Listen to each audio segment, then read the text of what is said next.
After surviving the console wars of the 1990s, the Bit War veterans are invading your podcast to bring you gaming intel and old tales. Together, we are your hosts, Max Inventory and Meow Tay Ching, and we are the Bit War Veterans. Hello and welcome to episode 17, where it's all about video game movies. The good, the bad, the awesome, but the mostly bad. And the ugly. Video game movies are pretty hot right now because of the announcement of the Sonic movie and the fact that they're redoing Sonic's look for the movie because everyone hates it. Detective Pikachu just dropped a few weeks ago, and there's some other exciting news about video games and movies coming out. We decided to just cover video game movies in general, and we got a lot of great responses from you guys on Twitter. So we're going to weave that into our discussion today, all about video game movies. So stay tuned as we cover some current video game adaptation movie news, and then take you on a journey through time, starting with the first video game movie, going all the way up to the most recent.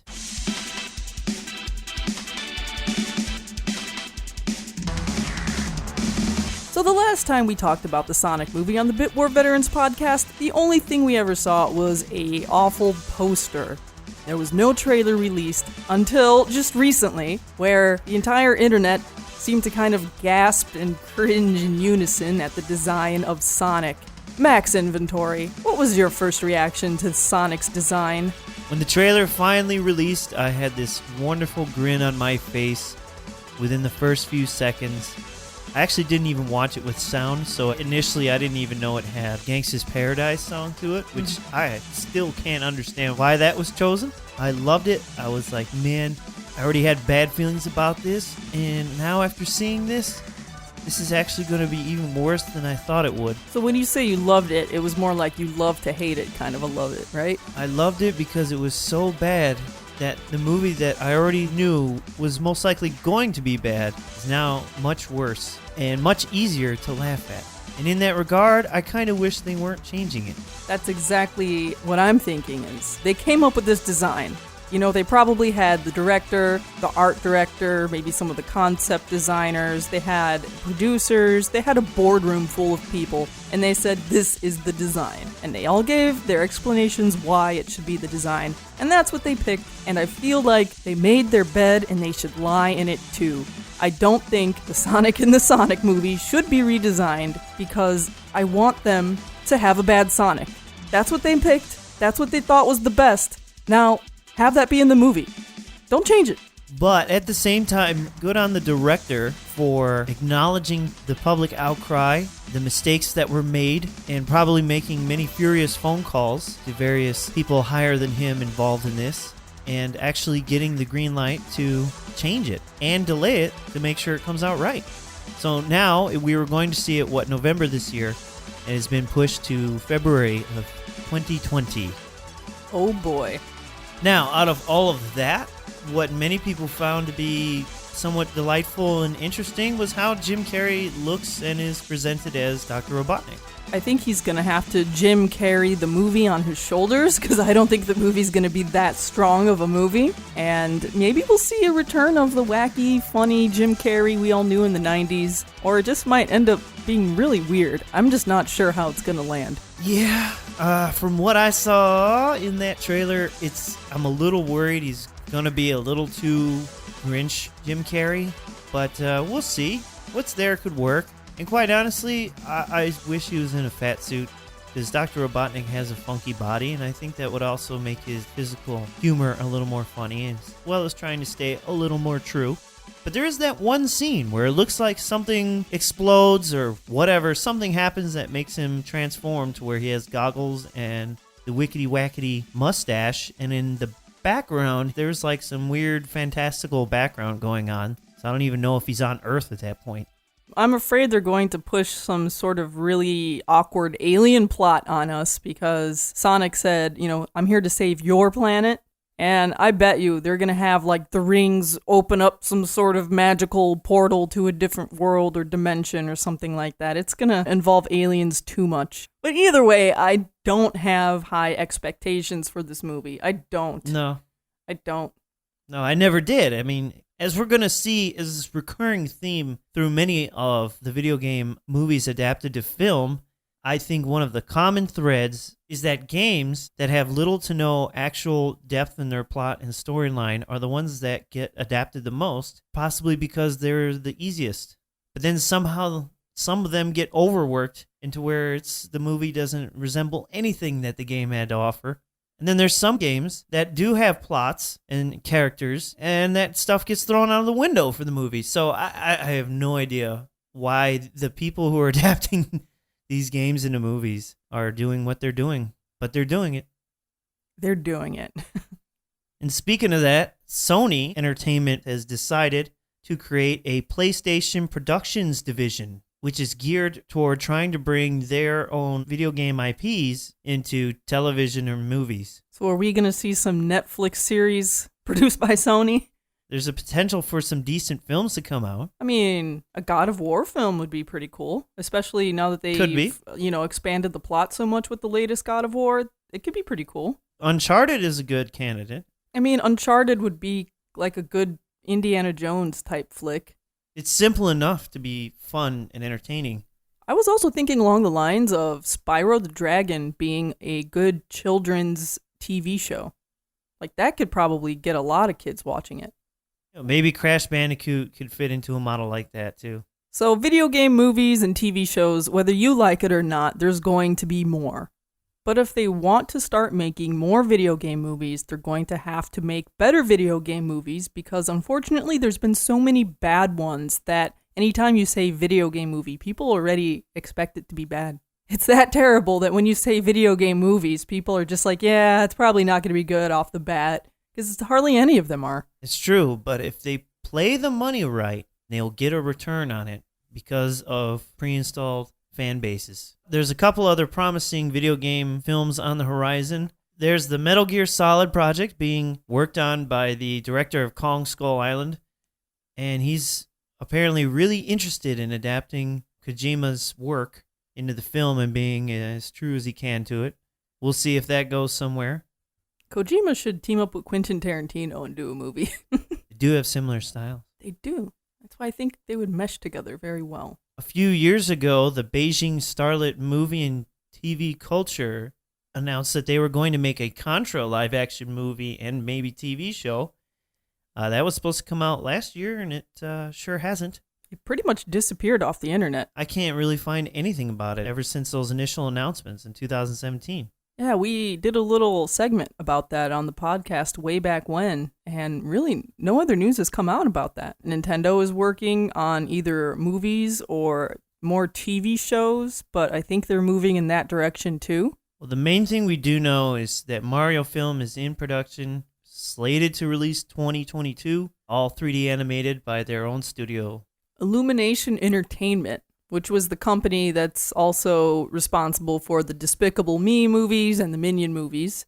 You know, maybe they will mesh together very well. That's my hope.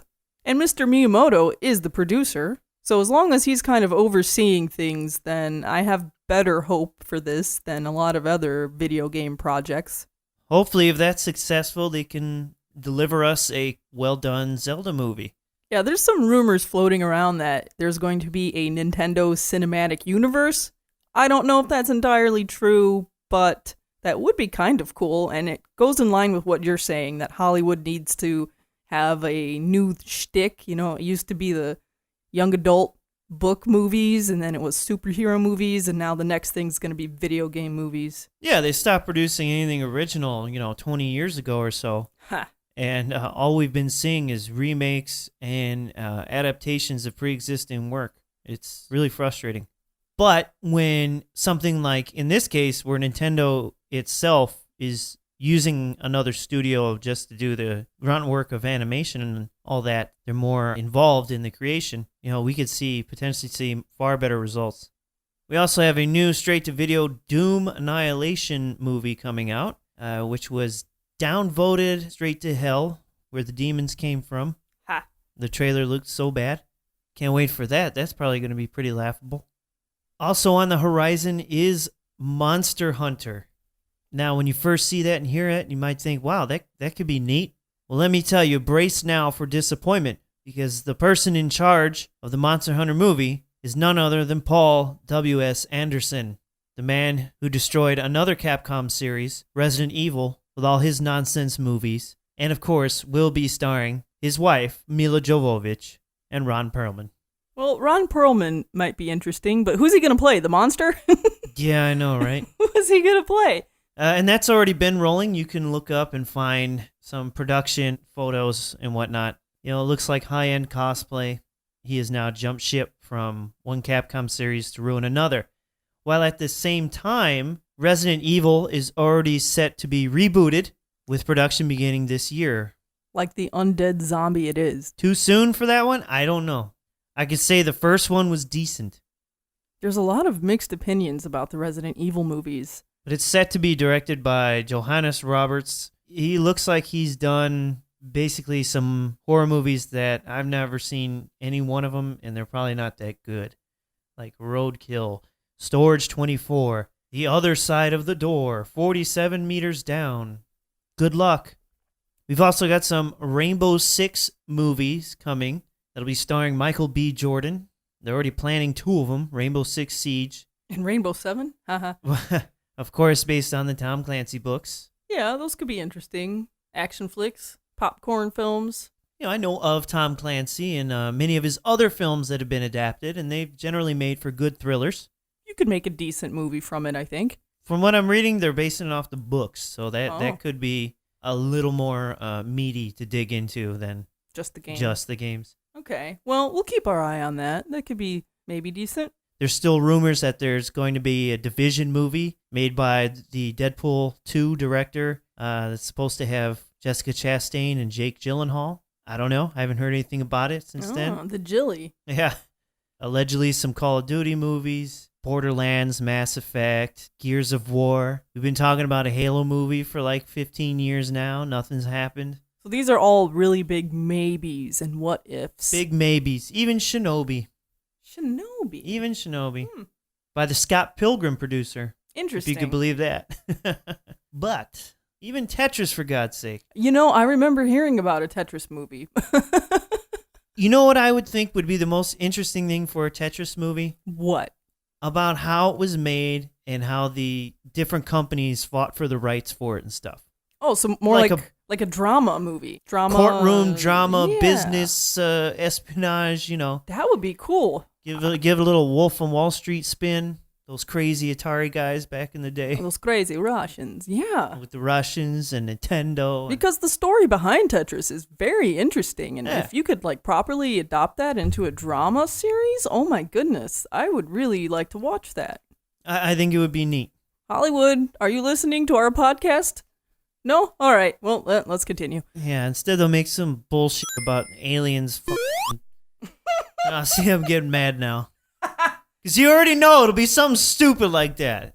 Aliens coming from space and taking our buildings and be like, oh, these are pieces. And they start moving buildings around or something ridiculous. Some battleship nonsense. The heck. Now, each Tetramino piece is its own character, and it's like a little kid's cartoon. Yay! They're called Tetraminos? I've never heard that before. Yes, Tetraminos. Dear Lord, I just called them Tetris blocks. They're Tetraminos. Yeah, sure, kid, sure.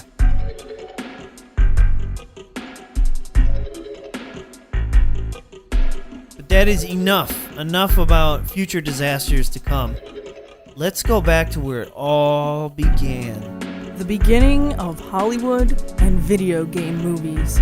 We're going to be focusing more on the live-action ones. I know there's technically some animated films that kind of predate this in the 80s that are video game related, that were like released in Japan and stuff, but we're not going to really touch on those. We're starting 1993, America, the Super Mario Brothers movie. Also known as the best movie ever made. The world was not ready, and Hollywood certainly wasn't ready, because when this movie went into production, it went through all kinds of nonsense. But nevertheless, I was a child, and this was a monumental event. It was so big, it was hyped in all the gaming magazines, especially, of course, Nintendo Power. Now, Now, did you see it in the theaters when it first came out? I absolutely saw it in the theaters with my best friend and I believe his cousin, and I was blown away by it, and I've loved this movie ever since. Now, there's a lot of different opinions about the Mario Brothers movie, so I'm going to take some time out to read some of your tweets and replies to my questions about video game movies. I asked what were your favorites, what were your worst favorites. Worst favorites? I saw it on VHS as a kid. I was a little bit too young to see it when it first came out in the movies. I was still alive, but just, but I did rent it some years later. Even as a kid, I wasn't too hot on the movie. I actually like it more now as an adult, probably for the wrong reasons. But as a kid, I just thought it was strange. It is strange. It's absolutely strange. It's ridiculous, actually. Sean C. Franson, at FransonSean, says, the Super Mario Brothers movie is at least really weird and interesting. I think it's underrated. Exactly. First, think of the challenge of having to take Mario. And at this time, this is 93, so you've got barely 4 or 5 games to draw inspiration from. Right. Into a live-action movie with the limitations of 1993 practical and almost non-existent computer effects. And they tried so hard to give it substance and something. Some kind of hook. Tried to give it enough material to actually make a full, rounded-out movie. We have a tweet from King Slime at Triggering You, and he says, Mario was okay, and a good attempt at translating a world we barely knew anything about. Now, didn't the movie have a couple of different script writers, and they kind of got canned before finally landing on the final script and final directors? Like, there was many iterations of this movie that never made the light of day. There were. The head producer is like the one mainstay who presented the idea to Nintendo Japan, and they loved it, the pitch. So as he assembled his team to try and make this happen, yes, it passed through several different writers. And even when, as you say, there was a final draft to go into filming, the draft was far from final. Yeah, the actors themselves said that there was no point in memorizing their lines because lines would be changed until the point of filming the scene. At Retro Revelations says, for as a colossal a mess as the Super Mario Bros. Movie production was, it is actually pretty decent and very entertaining. This also led to both John Leguizamo and Bob Hoskins drinking on set and pretty much not giving a rip, giving up on trying in the movie. Now, I don't think it was necessarily to a fault. It's not like Jim Belushi being coked out of his mind in freaking Blues Brothers, where you could tell he could barely even speak. I'm starting to think that Bob Hoskins maybe drank on set because he broke his hand during the filming of this movie, and maybe he was in a lot of pain from that. Making him work after breaking his hand with a weird cast and probably not healing properly, and, I might have drank too. He's in Hollywood. I'm sure they gave him the good drugs, but yeah, he did break his hand. There's that one scene where they're in the van and Luigi slams on the brakes and that sliding door comes in, and Bob had his hand up on the roof and that door came sliding forward and crushed his hand basically. And if you look at other scenes in the movie, they have a fake hand cast made for him. You'll be able to see the scenes that were shot after his hand was broken, and once you notice it, it becomes glaringly obvious that it's fake. There's even a story for at one point on set, Bob took the directors aside and berated them for a couple hours and how unprofessional they were. The directors was a husband-wife duo. Well, essentially, they were fart sniffers, from what's been said. That these two were just pretentious and thought they were way better than they actually were, and they had virtually no experience coming into this, and it showed. And I don't think they really directed anything good after that. Correct? No, they were blacklisted pretty much after that. Oh man. Hollywood is somewhat of a small industry, and it's very easy to have your name tarnished quickly. It's all about who you know. Well, and how much money your box office returns can make. Yeah, exactly. And then we have Etherbottle at Totally Rad Dot says, I have a fondness for the Mario and Doom movies. We'll get to the Doom movies later. But neither are great, but both have a very good sense of place, where the camera feels real, like the scenes inhabit their respective worlds really well. But ultimately, I love, science fiction and cyberpunk. Oddly enough, this movie decided to go that route, and what was it called? Dino City or Koopa City? Whatever the alternate dino dimension was, the Bowser Town. Like, I love the look of all of that. I like that they had the rocket boots that made them jump. I like that Yoshi was a dinosaur. I like the use of bombs. Dennis Hopper as Bowser is like wonderfully over the top as you can get. He was the right choice for that role. It's freaking stupid, and I love it. I think it's entertaining. It makes me smile. I laugh at it the whole way through. And again, I really like the set design and the idea that they took something so simple and tried to make it so much more than it was or needed to be. And to me, I think in the end, it may have been a mess, but it works. Coming from a completely different perspective, Retro Ethan at Diabetic Toyota says his least favorite video game movie is the Mario Brothers movie. He says it's super entertaining at times, but other times it's really boring. And also, the Ghetto Gamer at Longy Long says the worst video game movie is probably Mario. None of those statements are true. Games Guru 1 at Delboy Guru says the Super Mario Brother movie was awesome though. Yeah, I really liked their environment. Like, that really looked like a very believable fictional place. Kind of like the Teenage Mutant Ninja Turtles movie. Kind of the same vibes, like a dark, gritty city. Yes, except that's an actually good movie in that it functions in every way that it's supposed to as a movie and does not betray its source material or ridiculously alter it. Whereas this, I feel like this actually could have survived or maybe even done better if it wasn't Mario Brothers. In a way, but then who would have went and saw it? At Benzuko Lives says, my favorite is probably Super Mario Bros. It was a shite Mario film, but a pretty decent 90s movie. Just take Mario out of it and it's great. See, it's exactly what I said. And that's a weird guy. So, we love you, Benzuko. Yeah. That means we're on the same weird page, brother. Yeah, like I said, I appreciate it more now, but that's because I also have developed a thing for kind of the cheesy 80s and 90s action movies, kind of cyberpunk movies. Like, I like it because of that now, but I honestly didn't really like it that much as a kid. I rented it once and watched it once, and I was kind of done with it for many, many years until I rewatched it again as an adult. Also, the set design and everything, the practical effects, this is all like really cool stuff that you can appreciate as being handcrafted, as a prop maker, as a set maker, that most of which would have been 100% computer graphics by now, were it made nowadays. Okay, we got a couple last opinions for the Super Mario Brothers movie, and then we're going to wrap this one up and move on to the next. It's Xenos NS. Says worst? Yeah, Super Mario Brothers, the movie, is certainly up there. Lots of contenders, though. He is correct about the contenders. There are a lot of bad contenders. At One Goomba Games says my favorite would be the Mario Brothers movie, and my least would be Final Fantasy Spirits Within. Interesting, because I like both of those movies. But then we got Chris Barreras at Gingerdome81. He just says it's terrible.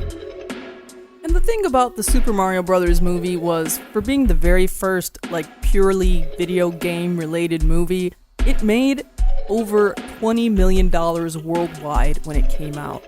Inflated budget of $42 million. Ouch.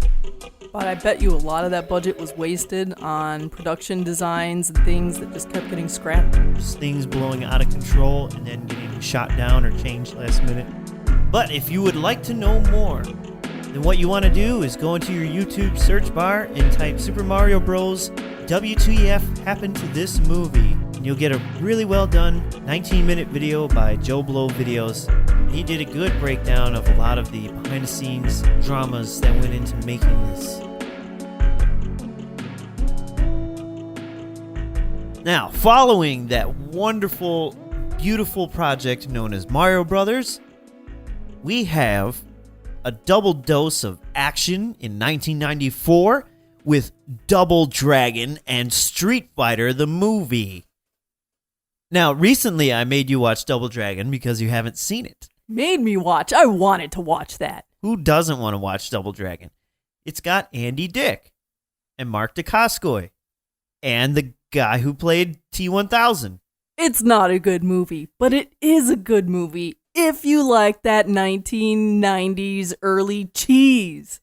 Now, that movie is very 90s. It has one of the most 90s scenes in it where they're holding their piece of the Double Dragon medallion and they're trying to make it do something, and some cool kid in the background is spinning around one of those tubes that make the whistle sound. Those tubes. Remember those tubes? The thing you played with in the store, but probably never really owned one. I owned one. You for real had one? For real had one. I had a cousin who had one. They were fun to play with for like 5 minutes. What a great way for a company to dispose of extra plastic. But seriously, it's not a good movie if you're looking for an actual good story, good acting, a good plot. I think it is a good movie if you like the cheese, if you like practical effects. I'm not going to lie. I did like the practical effects in the movies and some of the costumes and stuff like that. Well, the Shadow Boss effect is horrible. Of course. It's Who Framed Roger Rabbit was better than that. It's funny. I think we were laughing pretty much through the whole thing. It's a good movie to watch to make fun of. We only had one tweet about Double Dragon from a regretful machine at Nick Mohilchuk. Oh, I hope I said that right. He said the worst video game film, Double Dragon. That's right, a movie so bad you forgot it ever existed. But you could watch it for free entirely on YouTube. That's not what we did, of course. We paid for it. Oh, yeah, sure.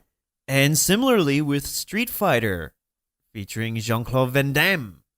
And unfortunately, the last role from Raul Julia. Now, we got to give it up to him because he said that he agreed to do this movie because his kids liked the game. I'd say he put his all into it. There were reports from on set where even though the man was dying from whatever cancer he had or whatever was going on, he still showed up and worked long hours and did his darn best.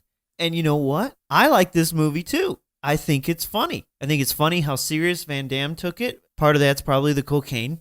You know, we have a tweet from Mark12 at Yellow Lantern 12, and he agrees with you. He says he's going to go out on a limb and say that the Street Fighter movie is probably his favorite gaming movie. He says it's not great, but the fact that Capcom gave Bison the ability to levitate in the games as a homage to Raul Julia, that was pretty awesome.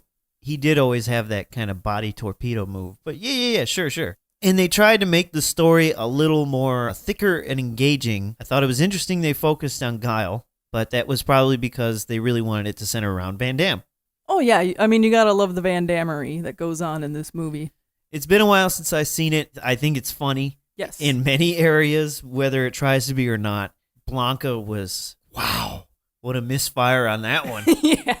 The Abobo character in Double Dragon had more effort put into it than Blanca did. They just painted a guy green and gave him a weird wig. Yeah, almost like a bad classic Hulk. You may as well TV not show. put him in there, for God's sake, if you're going to do such low effort. And unfortunately, in either of these movies, even though they have real accomplished martial artists in these movies, the action is fairly poor. It's a little better in Street Fighter, but overall, severely lacking from what you would expect from series that are based on physical violence.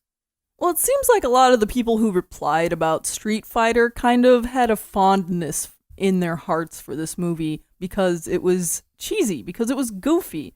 You know, for instance, we have Patrick A. Crone at Pieces of Bits. He says his favorite is the Street Fighter movie, not because it's good, but because it's so bad it's good. John N. Cleary says it was cheesy. And Winstolf, the Bizarro Mage, says at least Street Fighter was funny. And Quantum Tiger Jeff says the live-action Street Fighter film was so goofy, it's lovable. I think it is. Not quite as much as Mario Brothers for me, but it definitely has that streak in it. What's even worse is the game adaptation of the movie, which is why? That's such a forwards, backwards, forwards thing. Right. They gave it kind of like the Mortal Kombat treatment where it's like the actual pictures of people that they animated. I know I played it once way back then. I remember the controls being Yeah, crap. oh, yeah, clunky. Bad. Moving on, the following year, the hits just keep coming with Mortal Kombat in 1995. Another big deal. I actually did not see Double Dragon in the theater, but I saw Mario, Street Fighter, and Mortal Kombat. These were big freaking deals back then. And Mortal Kombat actually keeps up exactly what's been going on so far. In fact, of those movies that we've gotten to so far, the first Mortal Kombat probably stayed as true to the original source material, or more so than than Mario Brothers, Double Dragon, Street Fighter. You know, I hate to agree with that, but it's true. And it had better fight choreography than the previous movies. Because we have a tweet from Mosky Bear saying that he likes the first Mortal Kombat, he still does, and bad CG and effects aside, it made use of game elements, combining it with a pretty entertaining story, as hammy as it was.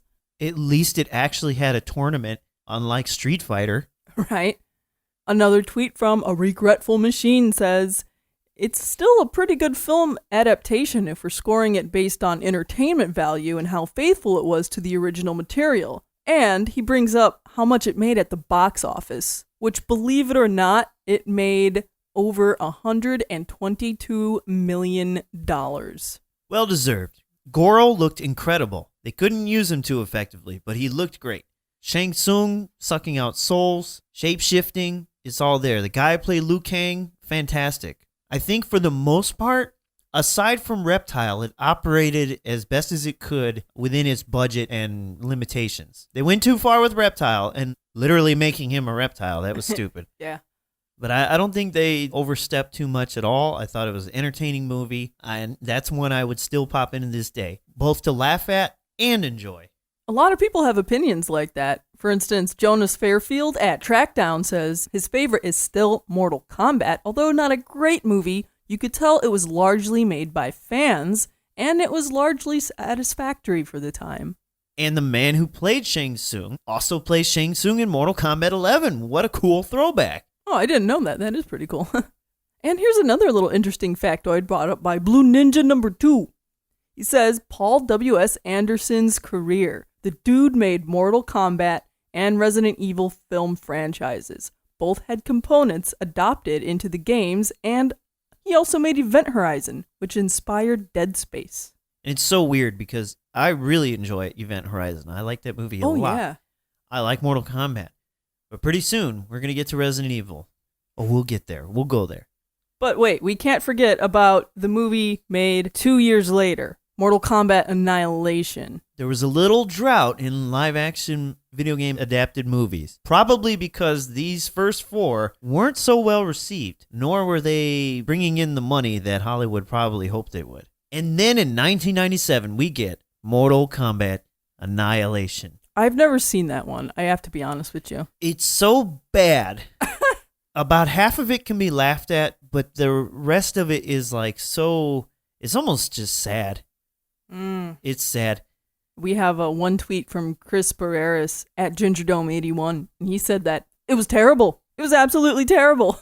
And they somewhat tried to stick to source material-ish, but it gets off the rails. That then ends up producing really bad costumes, really bad CG. It's bad. Well, I guess it was so bad that there were no video game movies made the next 2 years in Hollywood until you got Wing Commander in 1999. Wing Commander, very popular, mainly PC-based game series. It did have 1 or 2 releases on like Super Nintendo. Oh, actually, I think it was my brother's friend who had maybe 1 or 2 of them on PC, and we were geeked about that because in between gameplay, it had lots of full motion video. Yeah, big deal back then. I love that stuff. I was just gonna say, big deal, cutscenes. And they had Mark Hamill, Luke Skywalker himself, and a couple other big names like Andy McDowell, and yet neither of them are in the movie. I guess the pay wasn't good enough for them. Maybe. My guess is producers got into it and they're like, no, we need these young, hip, up-and-comers, Freddie Prinze Jr. Oh, yeah. and Matthew Lillard. I mean, these guys are where it's at, baby. And them guys are so cool, they went on to be in the Scooby-Doo live-action movies. Oh, that's when you know you've reached ultimate cool. Woo! So we actually didn't have any tweets about this, and this doesn't surprise me because this is a movie where it's bad boring, and that's worse than being funny bad. Mm-hmm. If you're going to be bad, at least be funny bad. This is, some parts are good for a giggle, but otherwise it's just kind of boring. The CG looks bad. You hardly see the enemy physically, and then when you do, they look worse than they do in the games. Yeah, in the cutscenes in the games. On a much lower budget. Now, Chris Roberts, the creator of the Wing Commander series, did have a hand in making this, and maybe this is how he learned how to pull his Star Citizen scam and siphoned off some of the budget money for this movie, because I don't know where it went. Ironically enough, Mark Hamill is part of the Star Citizen project too. So He is in the game. I don't know, they might be friends or something. Let's back up real quick in the movie. There's like one scene where Mark Hamill is the voice of the ship computer, and he has a couple of lines. Ooh, cameo. Whoa. It flopped, even though it was one, if not the only, I don't think it was the only, but it was one of the first movies to feature the Star Wars Episode 1 Phantom Menace trailer before it. Yeah, I heard that people would go see Wing Commander to see the trailer of Episode 1, and then they would leave. It also has early bullet time effects in it. Yeah, but unfortunately, the year's 1999, and we all know what happened soon after, was The Matrix. And they did the effect, and they did it properly, and the movie was good, unlike Wing Commander. Goodbye, Wing Commander. Fly away. So we have another 2-year break until we get the wonderful, the beautiful, the marvelous Lara Croft Tomb Raider. Angelina Jolie. Oh, she was so hot back then. Was she? She was a hot thing. Really? Everyone wanted a piece of her. I guess. I mean, in their movies. This movie, I think, reflected the game pretty darn well. Indeed. And is big, stupid fun. It's an action thriller. It's kind of brainless, but you could at least see Angelina Jolie as Lara Croft do a bunch of flips and shoot things and be in tombs. Yeah. Raiding the tombs. Yeah. Could it have been better? Yeah, sure. But it had some pretty good CG for its time and good action. Little goofy plot, but it's, it's fun. It's about, come on. The first game she's shooting dinosaurs. So how serious can we take Tomb Raider at that point? Yeah. So, it was I think, very competent, well-made, stupid fun. Indeed. And we have a couple of tweets. We have Elise Tessier. Oh, I hope I said your name right. Summoner Elise. There were movies like Tomb Raider, Resident Evil, and Silent Hill, 3 of my all-time favorites, because they kept with the lore and the world of the games, but they did their own thing and their own stories, and that made them amazing movies to me. Well, that's the neat thing, too, about a character like Lara Croft, that you can take her and just put her on adventures, especially at this time. There are only, I think, just Tomb Raider 1 and 2 by this point, so there's not even a whole lot to go off of. There's not some vast lore and continuity and canon they need to worry about. That's the cool thing. She's like Indiana Jones with guns and giant boobs. Kind of sort of a point brought up by A Gray Phantom. He says the originals with Angelina had action, and they were funny, and they also stayed true to her body proportions. Yeah, and her costume. We'll get to this movie later, but there's a lot of different opinions about the new Tomb Raider movie. The reboot Tomb Raider, I guess you could call it. 1 year later, Paul W.S. Anderson strikes again with Resident Evil. Resident Evil.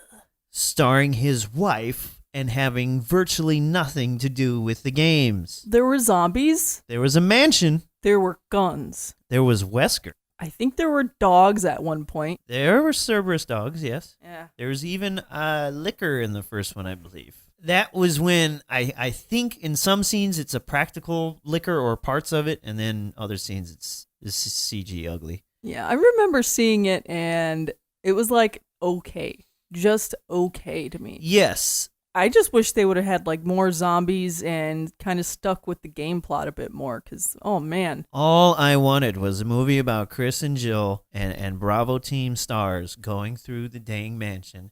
It's not so hard. It should not have been hard. Paying attention during this time, I remember years before that, the first script for the movie was written by George Romero himself, the godfather of modern zombie films, from Night of the Living Dead, and it was rejected. Why? And then they cut ties with him. Dumb mistake. Big dumb mistake. I mean, even if the movie wasn't that great, you could have at least had George Romero's name on it, and that would have sold even more tickets. I guarantee whatever he had was probably better than what we got. Because what we got ends up spawning this legacy of movies that have nothing to do with these games. And at first, at this time, I left, feeling disappointed, but in the end, I was like, well, it's still a decent, zombie horror movie. And I thought it was kind of neat that they tried to at least do something parallel to the first game in that, Alice and whatever her setup was ended up being the caretakers for the mansion kind of before stars even got there. At least they kind of tried to run parallel. That was a neat concept. But dear Lord, as we will discuss later, it goes completely off the rails. Yeah, you got a tweet from Benzico Lives. Hey, what up, Benzico? He said his least favorite is probably Resident Evil because it's bad horror, bad CGI, bad acting, and they started their own terrible lore. It's true. And we got a completely different opinion from The Stone Creek, and he says, I keep saying this, the overall quality of the Resident Evil films is better than the overall game quality.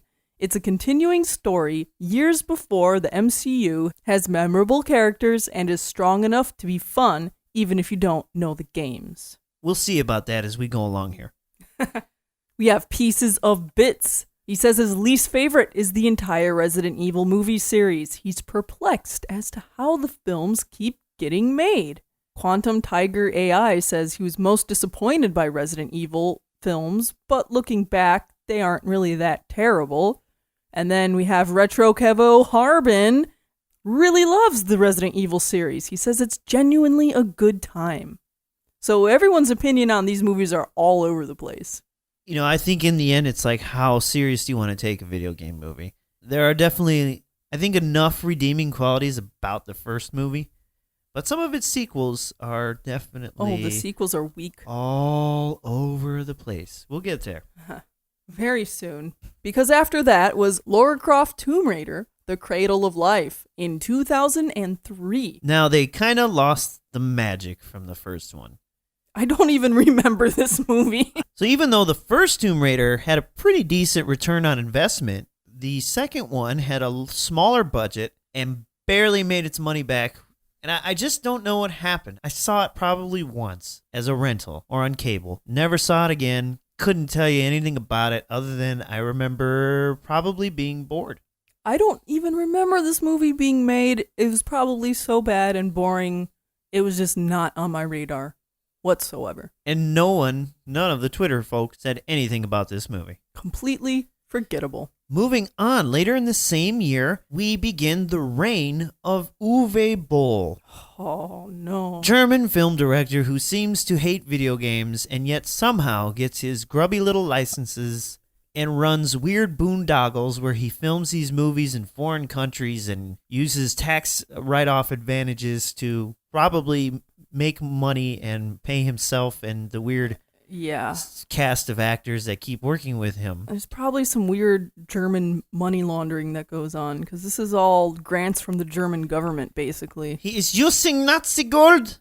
So we have the House of the Dead. You know the game. Shoot outside of the screen to reload. You bring up the game. This movie actually decided to use clips from the game in it. Which at the time, the graphics were not good, and then they ended up putting like all these weird filters over them in the movie, so it looked even weirder. I don't know what they were thinking. Horrible acting, horrible plot. You couldn't even follow the simple plot of the game where you're going to rescue somebody, just two agents or whatever. That's all it had to be. It could have been horrifying, it could have been tense, it could have been wild, and instead it was stupid teen acting. A non-existent plot, basically. Yeah, just this whole weird thing about a dead guy, I don't know, wants to take people's blood to live forever. It's horrible. Probably on the borderline of laughable and boring and sad. Twitter user HighSpot437 has the same feelings. He says his favorite and least favorite are the same movie, House of the Dead. It's terrible. It's horrible. But I can't help but enjoy the sheer awfulness of it. Sadly, I've watched it many times. And I guarantee it was optioned and made to cash in on the zombie madness from Resident Evil. It looks like it was made in probably 6 months or less, and it shows. Speaking of Resident Evil, that next year, Resident Evil Apocalypse was released. Now, in case you thought the first one was offensive and terrible, Apocalypse steps it up a notch and dares to create the nemesis in this Paul Anderson film verse, where he continues to glorify his wife, the wonderful Mila Jovovich, and completely disregard and poop on the actual Resident Evil storyline that at this time had really started to grow and become more complex and involved, which could make for a wonderful cinematic universe. But no. There are scenes where Nemesis looks good from afar, but boy, does it get bad. I believe they also introduced Jill Valentine in this movie, who resembles nothing at all to Jill Valentine from the games, minus that she wears a costume somewhat similar to what she has in Resident Evil 3. It is downright awful. You know, I think of these movies like Resident Evil, the first movie that they made was like someone leaning over in a chair, and then the second movie is like they keep slumping and falling over, and then they make the next movie and just there's more slumping and slouching and slipping out of the chair. That's what I think of these movies. Just a big old slouchy, slippy, schlunchy series that just gets worse and worse each time. It's so bad, I don't even remember much about it. Well, next we got Alone in the Dark, made in 2005. Up at this point, I would say from probably 2002 to 2006, we are in a very dark time for video game movies. It's the Uwe Boll timeline. It went Uwe Boll, Paul W.S. Anderson destroying Resident Evil even further, back to Uwe Boll with Alone in the Dark. This is where we get the whole video game movies are bad. Like, okay, some of the ones in the early 90s were bad, cheesy, goofy, funny, whatever, but this is truly when game movies were just bad. While the budget seems to be a little higher in Alone in the Dark, and the acting goes up a notch from no names to now we have Christian Slater and Tara Reid. Ooh. Whoa. Now, I really like Christian Slater. Tara Reid was just a bimbo in a couple of movies and went away about as fast as she came in. I have never played Alone in the Dark. I haven't even seen this movie all the way. Just reviews and snippets. It looks pretty bad. More Uwe Boll nonsense. Yeah, to give you an example, on Rotten Tomatoes, it has the score of 1%, and on Metacritic, 9 of 100. And I'm looking here at a list of some of the top and bottom scoring video game movies, and this one just might possibly be the worst. I wouldn't say it's as bad as House of the Dead, but it's pretty bad. Well, later that year, things pick up a little bit, depending on who you are, with Doom. I kind of like Doom. It was satisfactory for a mindless action flick that sorta, kinda, maybe has some things from the game in it. Doom turned out to be a good Sunday dad movie. It's on TBS or whatever, sci-fi. And there's The Rock. And even though Dad has seen it 15 times, he somehow can't remember all of it. And he will watch it. And in between commercial breaks, we'll flip to another movie he has already seen. Or the Golf Channel. Yeah, or golf. It's all right. You got Dwayne The Rock Johnson and Carl Urban. Together, they pull off some decent demon-killing, over-the-top wildness. So Doom 3 came out in 2004, and I think this movie tried to resemble Doom 3. Because it was so dark, you couldn't see anything. Well, plus Doom 3 actually had more of a plot than the other Dooms. Right, because the original plot of Doom was Doom guy goes to Mars and fights demons from hell. Like, that was basically the plot, so... Yeah, they just skipped the from hell part. Instead, it had to do with, I don't know, DNA getting turned into creatures or something. That's exactly what Benderman24 tweets out. He says the worst he thought was Doom from 2005 with The Rock. They completely abandoned the demons from hell concept, replacing it with enemies with genetically modified mutant humans. It bears little resemblance to the game besides being on Mars. But it does feature The Rock. There is a BFG. Hey, they have the BFG, which was really cool to see. They have that cool, like, 10, 15-minute sequence. It's maybe not even that long, where it's the first-person shooter sequence. And the creatures actually look similar to creatures from Doom 3. Yeah, that sequence was... When I saw that movie, I'm like, oh, this is the coolest part of the movie. Why didn't they do this more than just this one scene? And then I rewatched it just the other day, and the CG effects don't really stand up that well. Nah, it's all right. I mean, considering what you're getting, okay? I guess. It's not that bad. This is 2005, and the CG in Star Wars Episode 1 looked better. Of course. I mean, bigger budgets. From 1999. So the second best scene...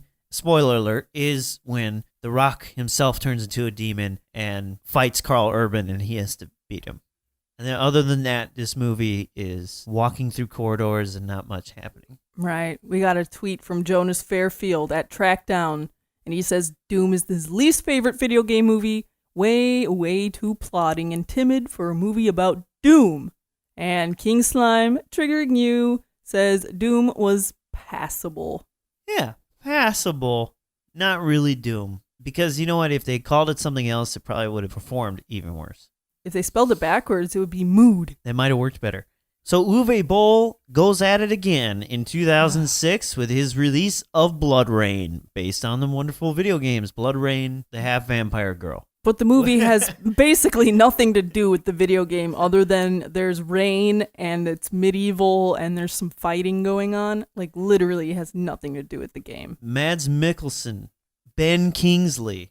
Rain is played by the girl who played in Terminator 3. How does Uwe get these people to agree to these terrible scripts? I have no idea. It looks like it is shot, once again, in a short amount of time with no respect or regard for source material. However, I've actually not played the BloodRayne game, so I don't know how to compare it. But I know that it doesn't even really function as a freaking movie. No. It just looks like someone took their camera to a medieval Ren fair, loosely had their friends perform fights and ride on horses and things, and yeah, it's not good. Oh no, at best there's some okay bloodshed. Michelle Rodriguez starred in it, but I'm sure all of them would rather have not. I'm pretty sure you could find interviews with Michael Madsen where he says that was the worst thing he ever made. Yeah, Jonathan Chapman at Urza's Rage says that is his least favorite video game movie. My condolences. Those are like 2 hours of your life that you will never get back. These Uwe Boll movies they're sad. They are sad. Now, we are followed up the same year by Silent Hill. Now, this I thought was actually pretty competently made. It functions well as a movie. The effects are good. The story doesn't strictly follow the games, but has enough adaptation going on where there are serviceable elements and sequences that would please fans while giving them something original. Because Silent Hill is also it's more of like a concept where you have the Silent Hill thing going on, and any character can get sucked into the idea or the situation of Silent Hill. So you could always play with it and do more individual adventures. Right. However, Silent Hill is generally more of a mental thing instead of being so concrete like the movie tried to make it. If you get too weird with it, you'll push audiences away. But Silent Hill deserved to be weird, and I think they should have went more weird. I kind of wish they took the more psycho route where it's a character trying to deal with their own inner demons. But overall, many people I have spoke to really enjoy this movie, especially after the drought of what we've had from 2001. If you liked Lara Croft Tomb Raider, you've got several years of darkness here for video game movies. So it was a breath of fresh air at that time. Right. And we have a lot of people tweeting about Silent Hill, and generally it's well liked within the replies. We have Chain Chomp, Lovely Way to Burn, saying that their favorite video game movie would be Silent Hill, even though it has some stupid moments. They didn't follow the story to the T. That would be a bit boring, but it was good for a game movie adaptation. Winstolf the Bizarro Mage at Winstolf says best Mortal Kombat or Silent Hill. Quantum Tiger AI says he loved Silent Hill. Slayhab Says the original Silent Hill movie is my favorite. The scene where the girl gets her skin ripped off is absolutely terrifying. Yes, I'm glad they didn't back off from the body horror in that movie. They did that pretty well. Oh, yeah, and the nurses. Yeah, creepy. that's a good adaptation so of that. We have Xenos NS says, I like Silent Hill. It feels like it respected a lot of the source game material, even if it mashed them up into its own thing. At Matt WBT, Whiskey Bravo Tango, says, Silent Hill and Postal are good. The best you can hope for is the mood of the game is conveyed in the movie. Well, you say that because we haven't really gotten any good video game movies, I think. But I think there's plenty of games out there that if you were to directly translate them into films, they would make for better movies than what we've gotten already. And I'm not one who believes that a movie would be boring if it played out the story that we're already familiar with. I totally disagree. Many people just want to see it in a movie form. But there's a game that should never have been made into a movie, and that was Dead or Alive. I don't know whose bright idea to make this was, but the best thing they accomplished was bringing together beautiful women who did some action-y things.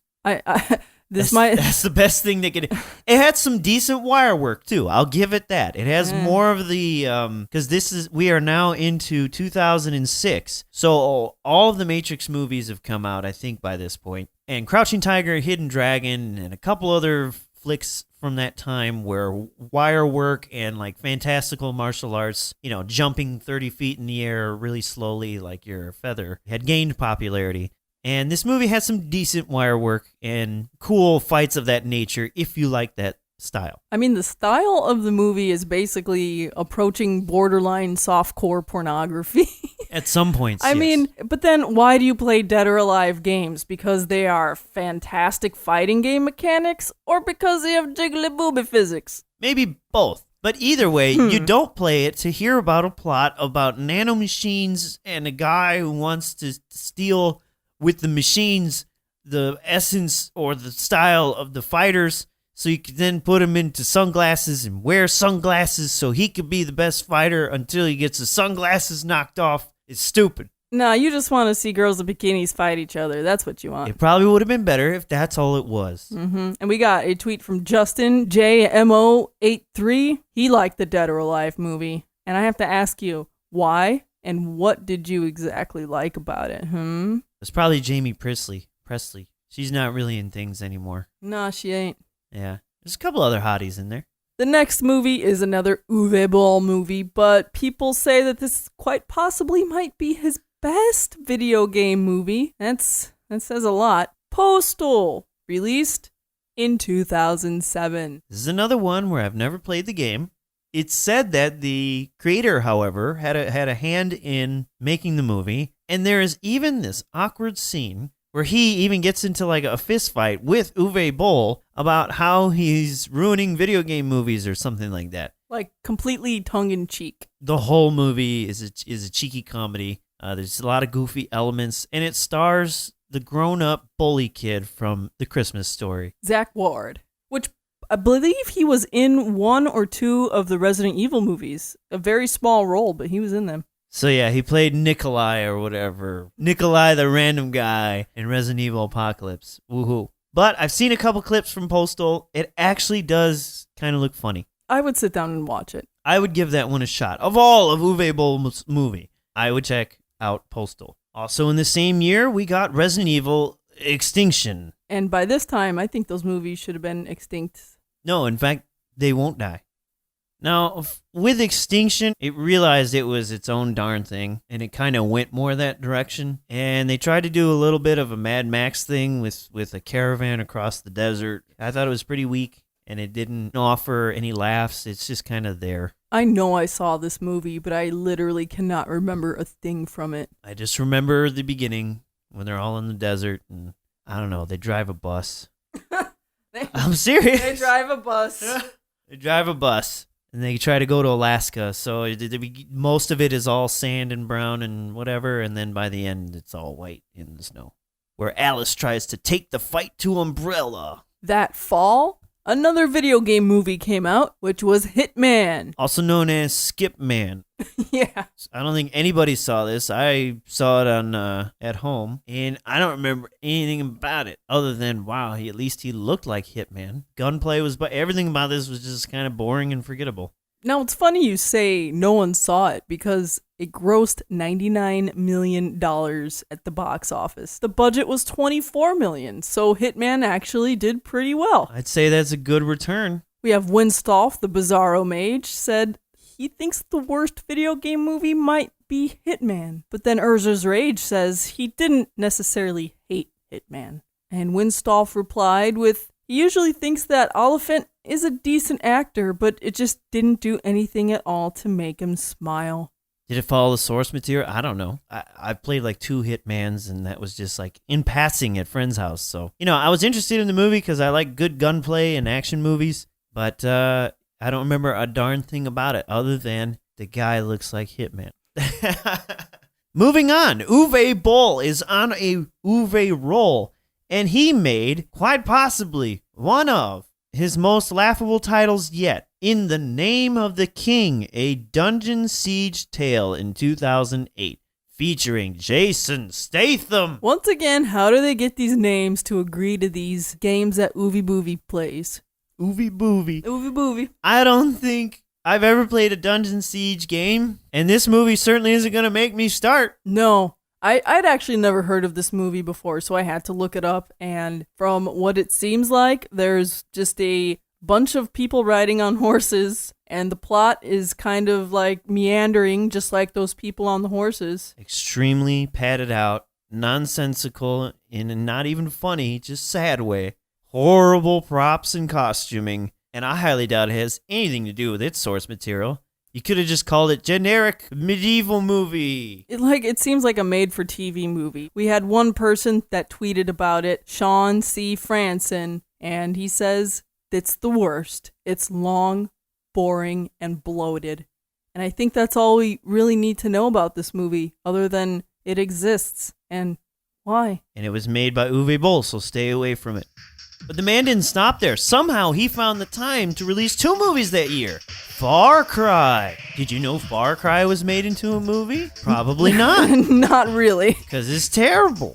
So we gotta give it up to Sean C. Franson for seeing so many of these terrible movies we're talking about, because he tweeted about Far Cry saying, it was perfectly passable 80s style action movie with appealing leads. He thought it's Uwe Boll's best movie. Really? Now, I'm surprised.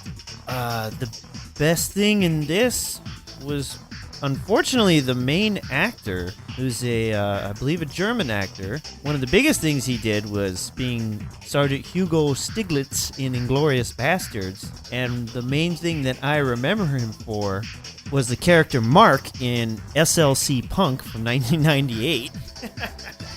Don't do the heroin, Bob. Yeah. Movies completely forget. I don't know what it... I've only really paid attention to like Far Cry 3 and Far Cry 5, the most recent one. But I've never played through a whole Far Cry game. The only thing I own is Far Cry Blood Dragon, which is really funny. And so I have no idea if this really follows anything to do with one of the first games or not. This could also be called super generic Action Man movie. It's terrible. Now, get this. The budget for this movie was $30 million, and it did not even make $1 million back. I can't believe this was released in theaters somewhere. I can't believe people give Uwe Boll money. I know. Stop. And let's rewind for just a second, because we talked about how bad In the Name of the King and Dungeon Siege Tale was. Well, he made 2 sequels to that. In fact, he made 2 sequels to BloodRayne. And in both of those cases, they were direct-to-video releases, so we are not going to talk about those here. Let's not talk about them ever. Huh?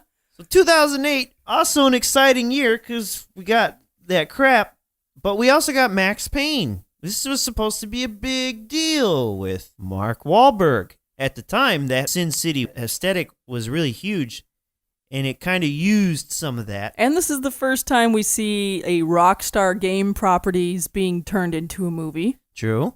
And Max Payne could have been a great property to turn into a movie, and yet this movie falls flat on almost every front. It just kind of turned out to be boring and messy even. Did you know that Mark Wahlberg received a Golden Raspberry Award for this? Aww. For worst actor. Aww.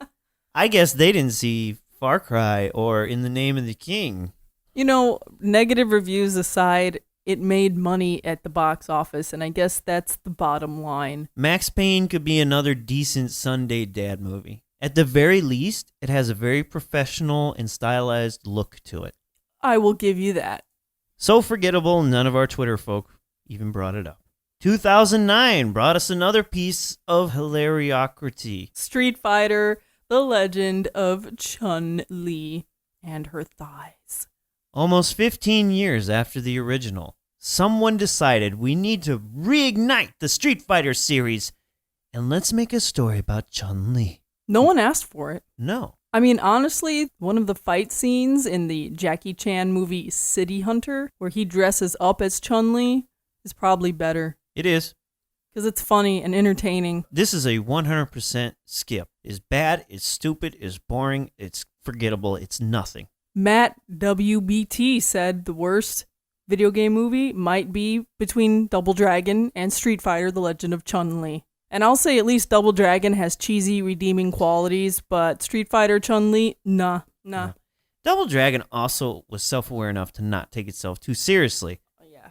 Now, since I don't remember The Legend of Chun-Li, other than seeing it way back then and thinking this was a complete waste of time, I don't remember if it took itself too seriously, but I think it took itself more serious than it should have. Stick with Street Fighter, the animated movie, if you want to see a Street Fighter movie. And back to back, Street Fighter has a bad release, then Tekken. The Tekken movie. 2010, another bad video game movie. This is poorly edited, kind of a poor setup. I think hardcore Tekken fans could get a little something out of it. Costumes were decent, fights were decent. They at least tried to get a lot of Japanese and Asian actors for those roles. Yeah, that's commendable. If you're not a Tekken fan, skip. This one might technically be the worst rated video game movie because it has a 0% on Rotten Tomatoes and it doesn't even... Yeah, 0 on Rotten Tomatoes and it doesn't even have a Metacritic score. I think because no one saw it. Less people saw Tekken than they saw Dead or Alive. And it was released in theaters. Yes, it was released in some theaters in the United States and some in Japan, believe it or not. I imagine it did better in Japan than over here. Now, we also have the mega Disney-powered, Jerry Bruckheimer-produced Prince of Persia, The Sands of Time. With Jake Gyllenhaal. Jake Gyllenhaal and a woman I don't remember. Also Ben Kingsley, and it was just all right. Yeah, that's what I would say. It was all right. I mean, a decent enough action thriller, but that's about it. I mean, at least they got the setting pretty correct, good sets and things like that. Other than good not mood. having, Persian actors, sure. Some of the actors were Persian or something maybe the like background people, sure, but not. Are you telling me Jake Gyllenhaal. Gyllenhaal isn't Persian? You know what? He was really tanned. And he was adopted. So there's always that, maybe he was the son of a trader. Oh. A merchant. Whatever. It's competently made. It's well shot. Great effects. Decent action. Of all these here, this might be the best Sunday dad movie to watch. But I think Disney was hoping to get another Pirates of the Caribbean style franchise out of this, and they surely did not. Thankfully, the games did better than this film did. And although the franchise has been quiet, its development under Ubisoft is actually what gave us Assassin's Creed. So that's a cool little thing. After that, we have a double stuffed Oreo release of Resident Evil films. Would you believe that there were two that piggybacked right after each other? So continuing in 2010, we have Resident Evil Afterlife. And then 2 years later, Resident Evil Retribution. At this point, I wasn't watching these films anymore. I've seen them all, and I still get them confused beyond the first one. It does at least continue their BS story. Continues to show us how awesome Paul W.S. Anderson's wife is. That's one of the main reasons to even watch these movies. Is just watch Mila Jovovich. Also, Resident Evil 4 had been out, so some of the character and monster designs came from Resident Evil 4. I'm pretty sure they don't mention the Plaga virus by name, but they at least do have that in this movie, and it's all right. It's better than the one before it. It's also more hilarious because it duplicates within the movie a Resident Evil 5 style fight between like Chris, Jill, and Wesker. And they almost, scene for scene, recreate the fight from the game. And it looks hilarious. It looks hilarious with Wesker zipping around, because he's got the TGABCD virus in him, so he's a Superman god. I think now Resident Evil got back on track of at least being funny bad and entertaining to watch in that manner. Just on a side note, I always thought that Wesker should be played by Dennis Leary. I think Dennis Leary kind of looks like him and would give off those kind of vibes. Dennis Leary, be Wesker. Maybe in the reboot that's coming up. So there were no video game movies for the next 2 years until, guess what? Resident Evil Retribution. You said you saw them all, so you could talk about this one. I was done at this point. Retribution had the cool tagline of "Evil goes global" as she continues to take down Wesker and the Umbrella Corporation. Now, this one actually I found to be probably the most entertaining of all the sequels, because the coolest part about this, it opens with Alice waking up as a normal person, and it has a very 2004 Dawn of the Dead remake where she's in a normal town that has a zombie outbreak, and actually like the first maybe 15-20 minutes are really cool. And then eventually she figures out that she's in this giant holographic simulation of Raccoon City. Her and her cast of characters, some of them are clones and whatever, even of people who've died in the previous couple movies. And they're making their way through these different, like, geodomes of recreated cities around the world for Umbrella to do testy tests on. And so, actually, I think this is probably the best of the sequels, honestly. So, you're saying I gave up right before they got better? I think so. I think Resident Evil Retribution from 2012 is probably the best Resident Evil sequel that you can get. Then, in 2012, one of the worst sequels to probably one of the best movies on this list came out. Silent Hill Revelation, featuring Jon Snow. Before he was Jon Snow. But you know nothing. He sure didn't when he got into this. This movie was stupid. It was stupid. It tried to carry the plot of the first one. Okay. And it is awful. It's awful. It doesn't function well as a movie. It doesn't function well as a horror movie. It doesn't function well as a video game movie. It doesn't function. It do not function, no. If you put the DVD or Blu-ray in your player, it just won't play it. And I noticed that many of the people in our replies who bring up Silent Hill don't seem to be talking about the sequel, because it was awful. 2013 saw no video game releases. 2014, there was a newcomer on the block, Need for Speed. Fast and Furious and car movies were beginning to get cool again, so Need for Speed decided they needed to cash in. Aaron Paul, I think, is even in this movie. And if you are a person who likes cars and racing movie, then this would probably be a decent action pick for you. If you're interested in that whole kind of culture, probably not a bad movie to watch. If you don't really care for racing and cars and stuff, then maybe it would be lesser on your totem pole. I've never seen this, but the people who have definitely said that it's not that bad. Well made, competently shot, good action, good car scenes and chases, a decent but serviceable plot. I've heard pretty good things about it, but that was a skip for me. And it certainly could have come out much worse. Like the cars could have been aliens. But something did come out much worse. In 2015, Hitman, Agent 47. Guess what? I saw this movie too. Not in the theaters.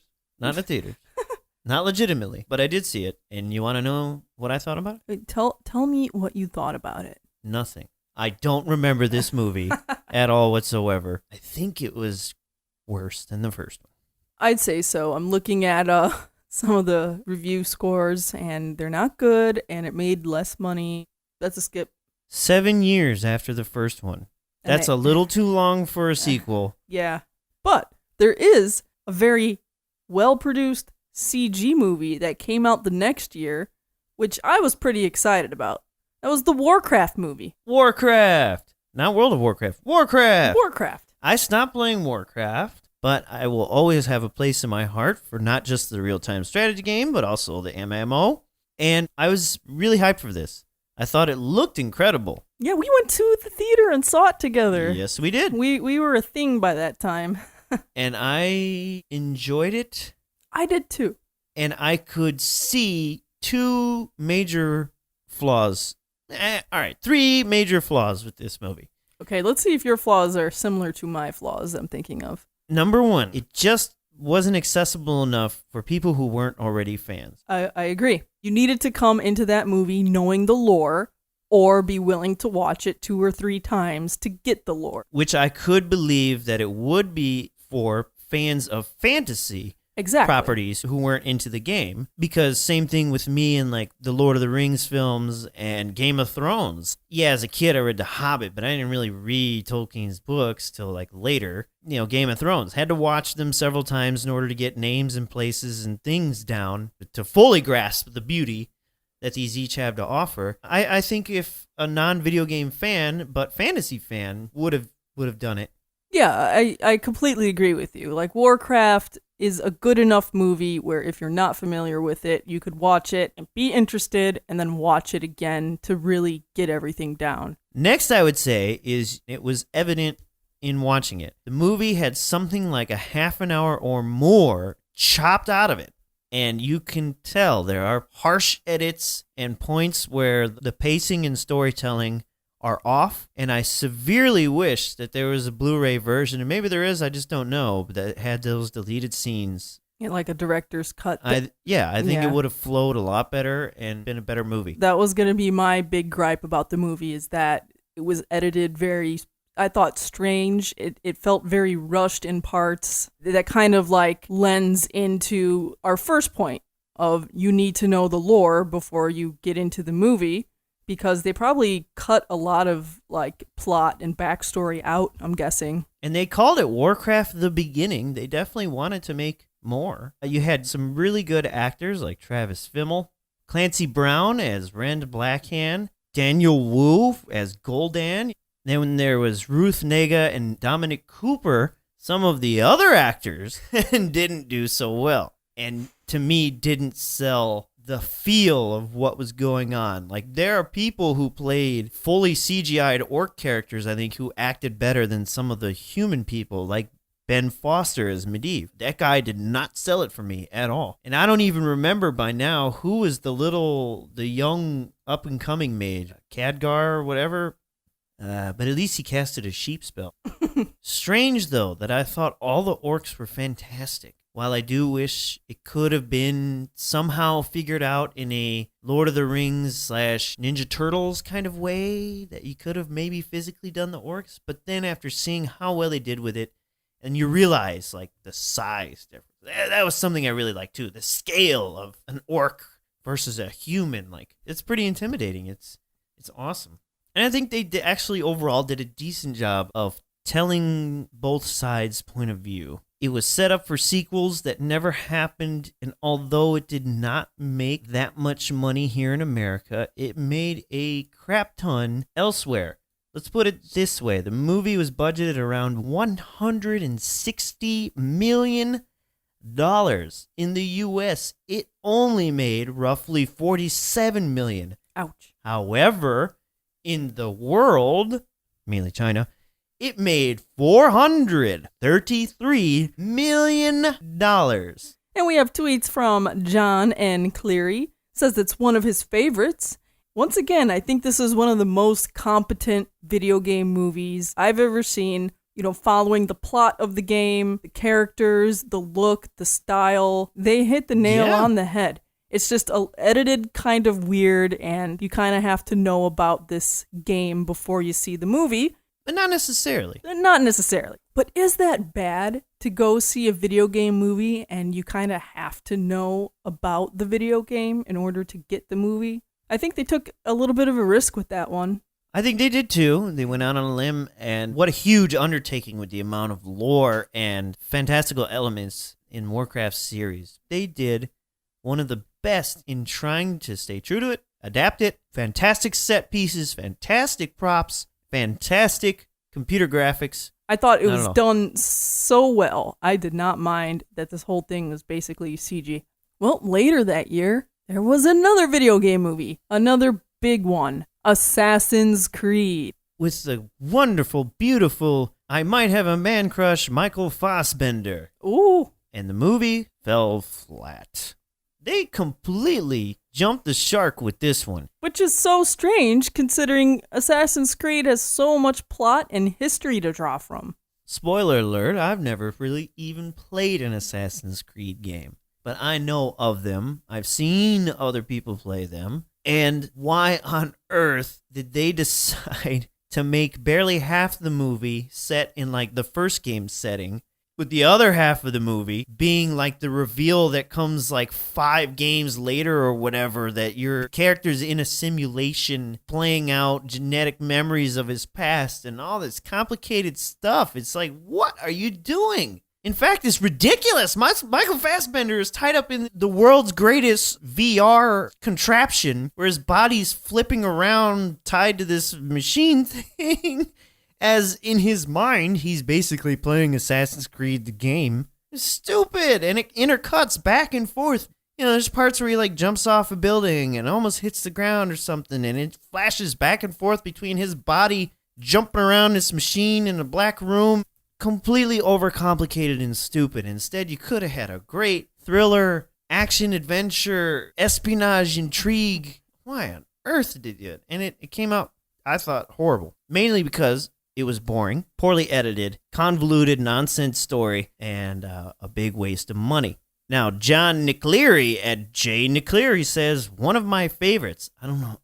You must really like Assassin's Creed, but I'm not sure why you feel that way. I wish you elaborated more, because I just don't see it. We have Games Guru 1 at Delboy Guru saying, Assassin's Creed movies just didn't do it for me. And believe me when I say, I freaking love the Assassin's Creed franchise as a whole usually. The movie just didn't seem to have a soul. I agree. You may have been part of the 100 people who saw that movie in the theaters. Well, clearly more than 100 people saw it because it had a budget of $125 million and it made $240 million. I'm shocked that it barely made its money back. To each their own. To each their own. I'm not going to knock you for liking it. I freaking love Mario Brothers and would watch that over Assassin's Creed any day. So early in 2017, another Resident Evil movie came out, The Final Chapter. In case you forgot, in the 5-year hiatus, while I believe Mila Jovovich had a child or two, or an accident, or both of those things, I don't remember, they finally decide to wrap up this horrible train wreck of a non-video game-based series, where Alice returns to Raccoon City, and I guess she finally kills Wesker. Have you seen this one? Yeah, I saw it, but this is another, it's forgettable. It's good riddance to Schlocky McSchlock. It might have the best CG, but that's because it's 2017 at this point. And that's about all I can say about it, other than it's finally over. And now, he and his lovely wife are going to begin ruining Monster Hunter. So look forward to that. And now our most recent releases with Tomb Raider 2018. Not to be confused with Lara Croft Tomb Raider. No, this is completely different. Completely different. Okay, so this one picks up kind of where the newer Tomb Raider games start, where we see a younger Lara Croft, and she's still kind of training. She's not completely a badass yet. She's definitely like a young adult finding her way. The movie tries to convey this, because she is fighting mostly with like bow and arrow and knife, close hand combat, and she really doesn't even use her iconic 2 pistols in this movie until like the very, very end. Spoiler. Spoiler, yes. So I think it kind of comes down to which Lara Croft you like better and which look of Lara Croft you like better. However, I thought the actress and the writing for her, and probably the directing too, was kind of emotionless, flat, Yeah. boring, uninteresting. This movie took itself dead seriously, yet had no real serious substance to it. Especially from what I've seen from the last couple of games where they kind of reinvented Lara Croft and all that. Like, there's way more emotionally driven and character development in those, and they got none of that in this. It was really cardboard. That's It how is. I would describe it. It is. She's watching a video of her dead dad on a Super 8. Is it a Super 8? I don't know. On an old Sony Handycam, which the battery still works. She just picks it up and starts watching it. Zero motion. Yeah, not People die in front of her. not, Nothing. Not even a tear. Decent action. But overall, maybe not as fun as the original Lara Croft Tomb Raider. No. But hey, Daniel Wu from Warcraft is in it. Oh, okay, never mind. I take back everything I say. You got a tweet from a Gray Phantom who says the reboot seemed to be boring. Lara doesn't pick up her pistols until the end credits. Bah. Meanwhile, she's on like an island or whatever, full of guys with weapons. There was not enough room in her inventory, okay? I also don't remember any setup for her being able to be functional at archery. I don't remember there being a flashback or an explanation that she used to. At best, I remember there's a scene where like she's kickboxing in the beginning or something. If you're good at archery, that automatically means you're gonna be good with guns. I guess. It's okay, I guess. It's just bleh. Yeah, you know, this color scheme is also bleh. Just kind of bleh. It's next-gen brown. Now, the same year, we also had Rampage, starring The Rock in his second video game movie debut. Do you smell what he is cooking up for you this time? No, I didn't see Rampage. We have not seen Rampage I meant yet. to. We I'm want curious, but I've not seen it. However, from what I can tell, they don't seem to have quite the tongue-in-cheekiness of the games. But at the very least, you got giant monsters blowing stuff up. I'm a sucker for big monster movies, and I am flogging myself as we speak. I'm flogging myself right now for not having seen this yet. It's a shame. I look forward to seeing it. And no, I don't expect this to be truthful to a game that never had an actual plot beyond mutant ooze makes giant monster, which giant monster makes smash. I just hope that they don't overdo it. Yep, looking at reviews here, it looks like it gets like middle of the road type of reviews. Some people love it, some people hate it, and most people think it's average. I guess make a big old bowl of popcorn and throw it on if you're looking for mindless fun. This one might actually be the ultimate Sunday dad movie on this list. Warcraft, however, would probably not be a good Sunday dad movie because you would not be able to follow it at all, especially being chopped up by commercials and flipping into other movies in between the commercials. However, Dad would probably appreciate the way the orcs look. But he probably wouldn't get it, you know? No, he definitely wouldn't get it, But I don't even know. if he had seen it 14 times. We have something interesting here. Now, we haven't had an Uwe Boll movie in a while, but he got involved with Rampage in the wrong way. He actually threatened to sue Warner Brothers because at some point in his career, he made a trilogy of movies called Rampage.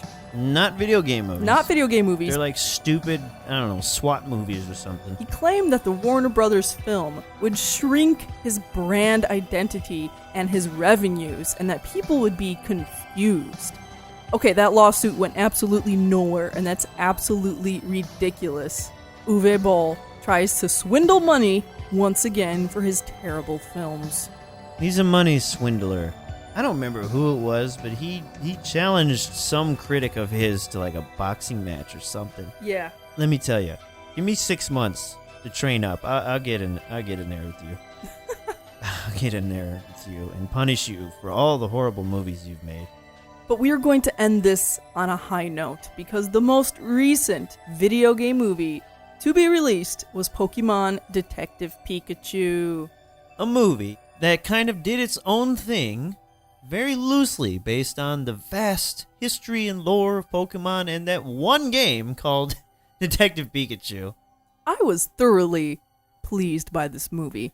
I liked it. I'm not even a Pokemon guy. No, It was funny because every time a new Pokemon was shown on screen, you would just make up some nonsense name for it. We played a little game where I just made up my own name for the Pokemon. At least you knew Pikachu. Yeah, Charizard, Squirtle. You called Bulbasaur a Squirtle. No. I wasn't sure. He was like further away. I wasn't sure. It was clearly a Bulbasaur. So Detective Pikachu was an endearing movie. I thought the tone of the movie was great. Editing was all right. The lead actor, I didn't dislike him, but I also kind of didn't like him either. He's just kind of there. Well, I guess he did. He Kid's did all got right. potential. For being a younger guy, I think he's got potential. There's really only one scene, I think, that was kind of useless, served only to move the plot a few inches forward and didn't really serve a greater purpose. Since this is still so new, we're not going to give too much away. Otherwise, solid film for both children and adults. Yes. Another side problem, which isn't really a problem, but in my mind, I only wanted to hear Detective Pikachu as Danny DeVito.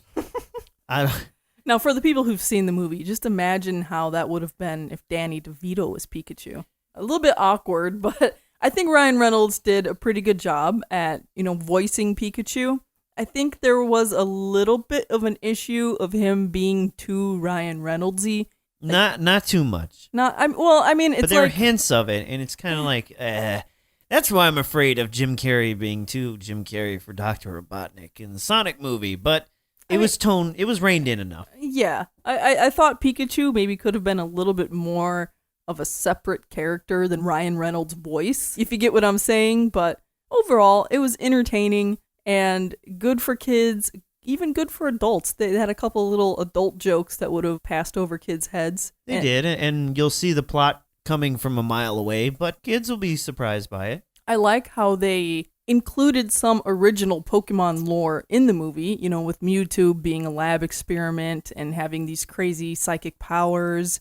They name attacks, and they seem to be pretty true with all the Pokemon and how they act and some of the moves they use, their vocalizations. I am only very slightly bothered by a couple of the designs of the Pokemon because they go for like an ultra realistic look. I just did not expect Jigglypuff to be fuzzy like that.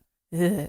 But other than that, I thought this was a solid movie, and it's probably up there with Warcraft for me as being one of the best video game movies you can sit down and watch and enjoy. They create a fantastic world. I really like the idea of a Pokemon city where the Pokemon don't really have any trainers or masters. They just kind of hang out. I really like the way Charizard looked. I thought he looked great. Two very prominent Pokemons, Pikachu and Psyduck, are two that I'm familiar with, and I thought they looked great. I loved Pikachu. It's so cute. There's something about his feet. They were very much like cat and rabbit feet. I kind of just wanted to squeeze his little toe beans. Aww. Yeah, it's so fuzzy. Like, I really wish I could pet a real-life Pikachu like in the movie. This was a very good movie. And this prevailed where Warcraft lacked, in that someone who is not familiar with this franchise at all could come in and enjoy it. Yeah, like you don't know anything about Pokemon and you were able to pick up on stuff, right? Well, I know more than probably what your grandmother might not know. But nevertheless, yeah, I know very little. Although I haven't played any of the recent games, I grew up with Pokemon and I really... You're Gen 1, Gen 2. Yeah, I'm one of those people, but I thoroughly enjoyed the movie. I thought they really hit it out of the ballpark with this one. And I think this is going to set the bar for video game movies. Finally, Nintendo has raised the bar on what to expect from a video game movie. All the rest of them that get made from now on can at least look at Detective Pikachu for inspiration as to how to do a good video game movie. New standard, yeah. That pulls from the original source material, but also creates their own unique story, characters, and world. Draws from without distorting. Exactly. And that is all of the major U.S. and worldwide live-action theatrical released video game movies. We've made it! Yay! Now, I have a few honorable mentions. One being a huge movie I was so hyped for, I bought 2 tickets for it. released in 2001, Final Fantasy: The Spirits Within. The full computer animated movie made not by a Hollywood studio, but by Square's own Independent studio.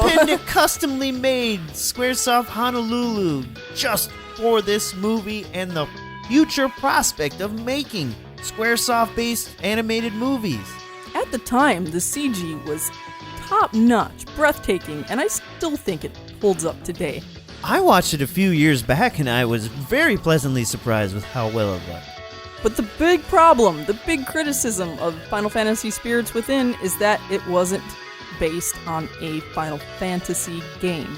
It was its own thing.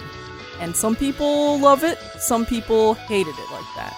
Now, admittedly, the movie kind of is mediocre, story-wise.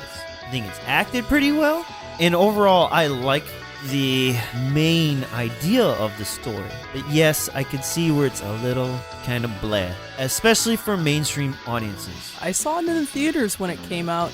Unless you were a big Final Fantasy fan, or you just really liked fantasy and sci-fi, you probably didn't see it at all.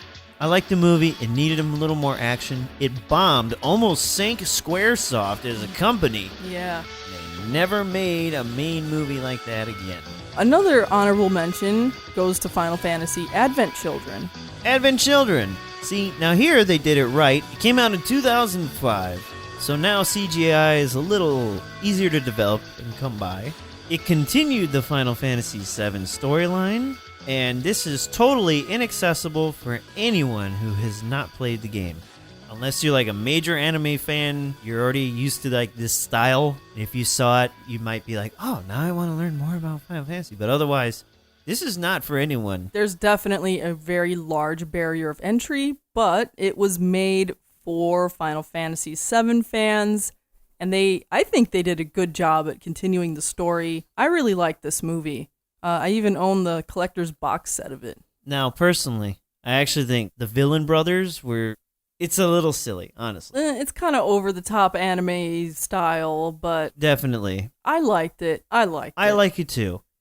And probably one of my most favorite things about it is finally seeing the band get back together again and work together at the end and have a very epic battle between Cloud and Sephiroth. That is a very epic battle for sure. Moving forward, in the same vein, in 2016, we got Kingsglaive, the tie-in movie for Final Fantasy 15. Many of you listeners probably already know what a mess the 10-plus year development hell that Final Fantasy 15 went through, and there came a point where the fat had to be trimmed, and they decided to release like half of the story of the game into a movie. I actually really like this movie too. I think it's actually a more well-told story than Advent Children, but it's really hard to divorce myself from the being so immersed in the overall story and how much attention I paid to the development of this game and everything. So I was very familiar with, the characters, the location, the setup, so it's hard for me to see it with outsiders' eyes. Yeah, fresh eyes. See, I kind of felt maybe opposite of you, where it was an okay movie. I mean, great CG effects and all that kind of stuff, but I felt like the characters and the story kind of fell flat for me, even though I was a bit familiar with Final Fantasy 15 and their storyline. I was just kind of, meh. But hey, you also had Aaron Paul again. You had Lena Headey, good old Cersei Lannister, and Sean Bean. And in true Sean Bean fashion, his character dies. Spoiler alert. Especially if you are already a fan of like anime, because it definitely is in that style. I would give this a watch, even if you didn't play the games. And it has a decent story that could lead you into playing the game, or is fairly satisfying just seeing it itself.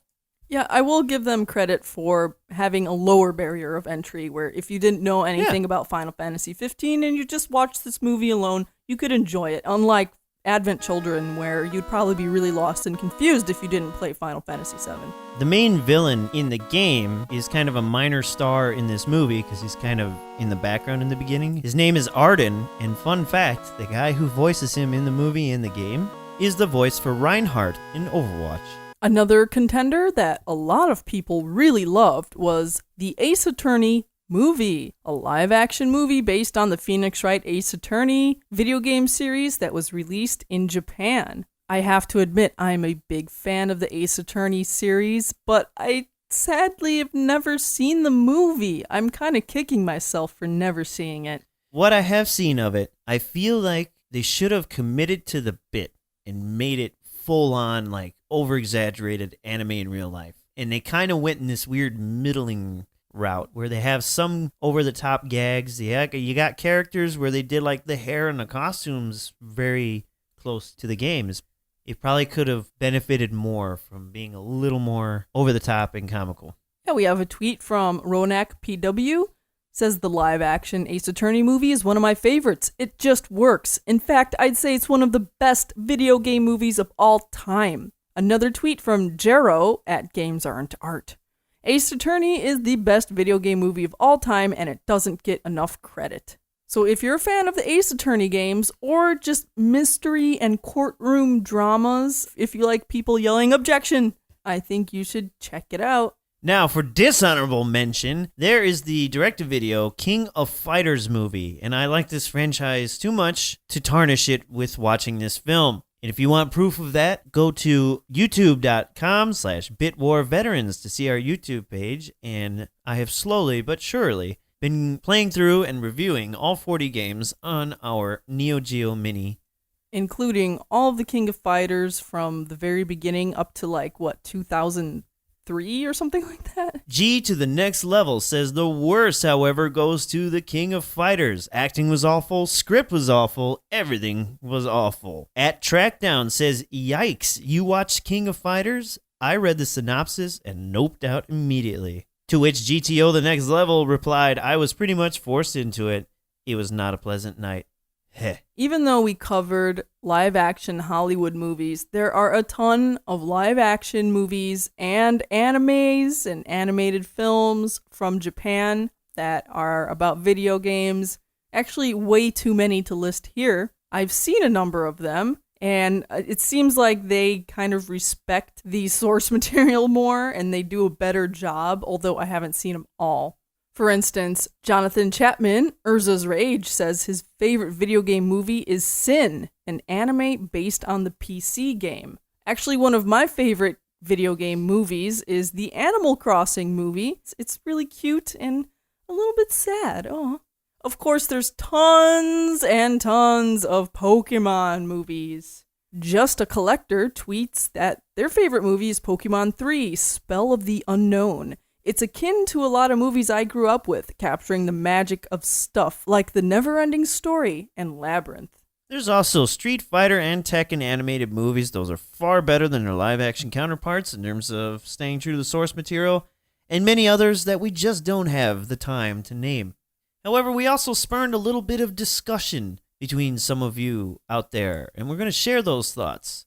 Like at Metroid Skittles, cool name, says, many modern video games are already movies with so many freaking cutscenes in them and QuickTime events. I can agree. Some games do well with that type of storytelling, and unfortunately I think it caught on as trends and got shoehorned into a lot of games where it just doesn't deserve to be there. Metal Gear Solid 4, where there's 5 movies in the game, basically.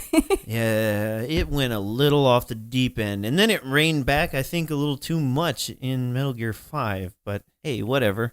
The Ghetto Gamer, Longy Long, who was also interviewed on this show, if you remember why your indie game is doomed to fail. He says games almost always have a ridiculous premise, and movies almost always have to try to make a logical reason for the absurd thing. It just doesn't work very well most of the time. That's true in a lot of cases, and especially a lot of the things that we brought up were games that were chosen mostly because they were hit franchises, and it didn't matter how ridiculous they were. They just wanted to make that money off of that pre-installed fan base. I think they also pick a lot of games that don't have a very strong plot, so then they could write in their own bright ideas. As we could see, many of their ideas not so bright. At Lovely Way to Burn says, as for why these games don't always translate well into movies, 2 different mediums. A game can give you hours of freedom playing, looking into things, letting the plot unfold, but a movie has to cram someone's interpretation of all of that into 2 hours max. This is the reason series work better. Angry Birds, Mario Brothers, Castlevania, etc. did well with that.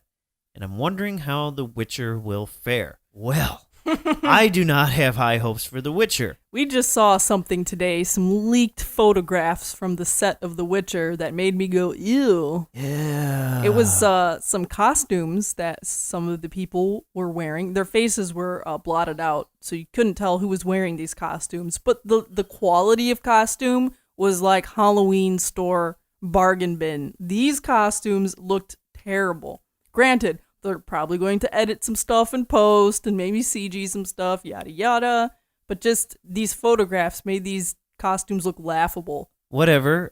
Problem number 1, Netflix. Problem number 2, they got Henry Cavill, a.k.a. Superman, as Geralt. And he looks like Christopher Lambert as Raiden in the Mortal Kombat movies. They're probably paying way too much money to have his name attached to it. Does he have the chops? I don't know.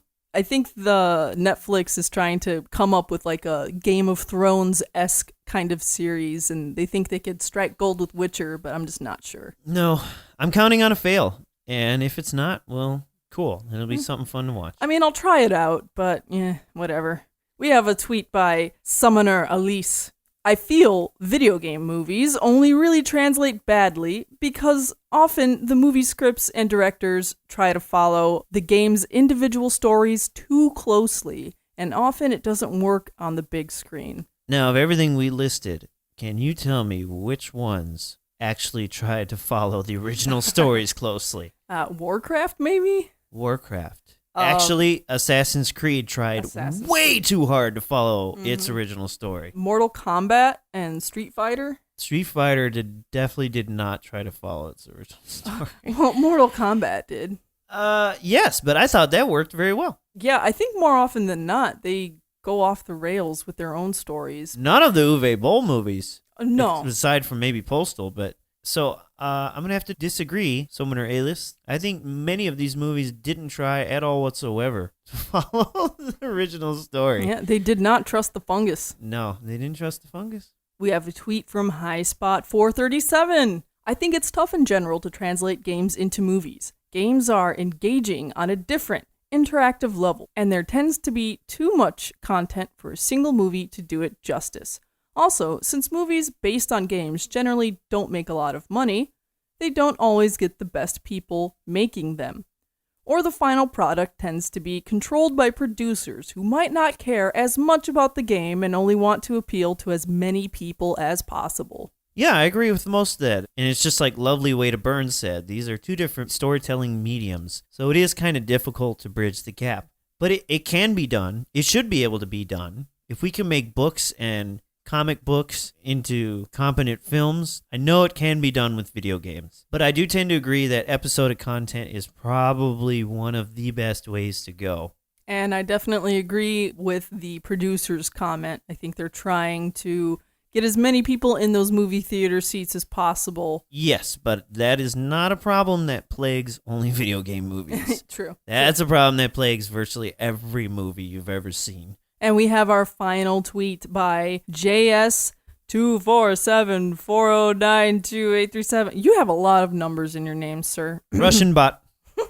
Video game movies receive bad reviews because the player's decision often impact the story, so people have different visions of what a character should be. For example, in Witcher 3, if you're neutral in decision-making with Geralt, it would be odd to see him being a virtuous hero in a film. The only games that could possibly make good movies, in my opinion, are movies about NPC characters in a world not involving the main protagonist. For example, Ciri would be a good choice for a movie because the player doesn't control her. We know what kind of character she should be.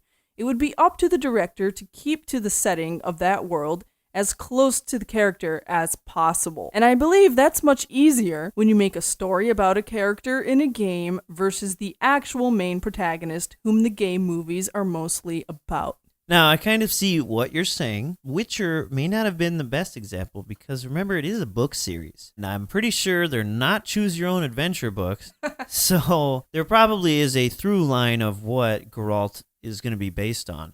And furthermore, I think that any fan of a series where you can have different outcomes in how your character would acknowledge and respect that a film only has the time to portray some of those aspects. Like if they made a really good Mass Effect movie and they had male Shepard who was a paragon the whole time, I would love it if it was made well. You know, I wouldn't be mad that they didn't have renegade female Shepard, even though I enjoyed my playthrough as that even more so than Paragon Male, but I wouldn't be disappointed. But at the same time, I see where you're coming from, especially games with silent protagonists. Yeah, or games where you could really branch out in the story. But once again, I'm looking at our list of the games we've covered, and I'm seeing most of the games are pretty straightforward. No, and there is really an opportunity in the upcoming Metal Gear movie. That's one I'm just like so scared about, but so hopeful for. And the director seems to want to stay as true to the source material as he can while still giving us something unique.